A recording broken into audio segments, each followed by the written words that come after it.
They say JID a scribbler, he's silly with it when he spit it, and I hope he don't sell his soul. Stop everything you're doing now, because the information I'm about to relay to you is far beyond whatever bullshit you're doing right now. Okay, so I got 4 words, 12 letters, OOHNIGYOUGAY.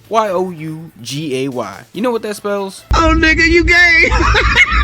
And now I got 1 word, 3 letters, JID. You know what that spells? Fucking fire, nigga. With the Atlanta rapper rising from the grave of Almost Done to finally drop his latest project, The Forever Story, being filled with hard-hitting beats and slick wordplay to make for one of my favorite projects of 2022.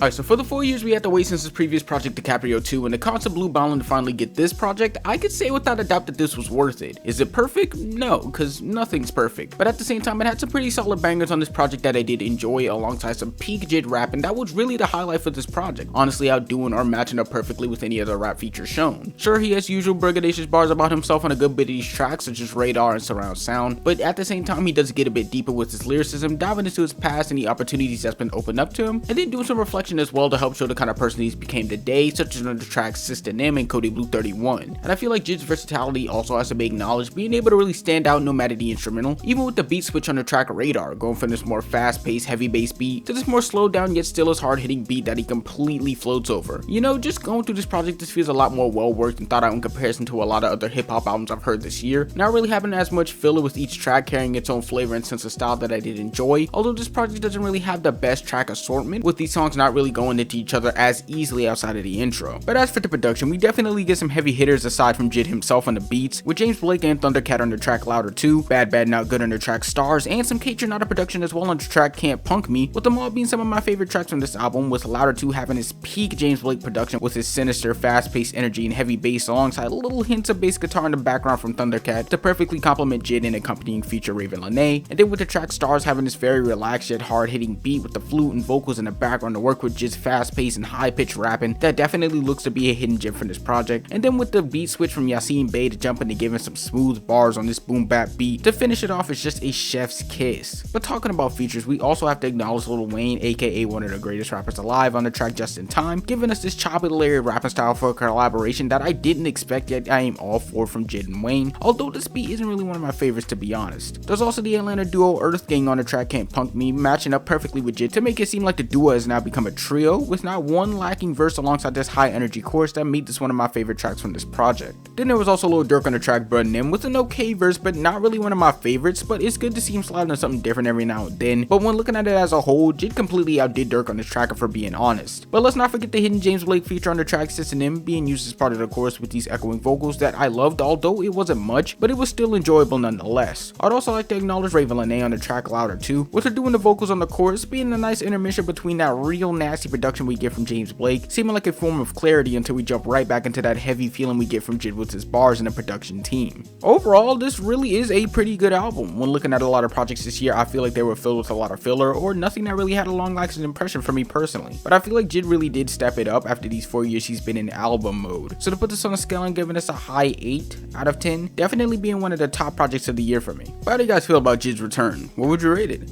Let me know down in the comments, like and subscribe, and make sure to follow my IG and Twitter, and follow the artists as well if you like the illustrations. And on that note, I'll see you on Monday when I talk about why robots should not be in the music industry. Peace. Hey Skits, do you know who else has dementia? Do you know who else has dementia? Do you know who else has dementia? Hey Skits, do you know who else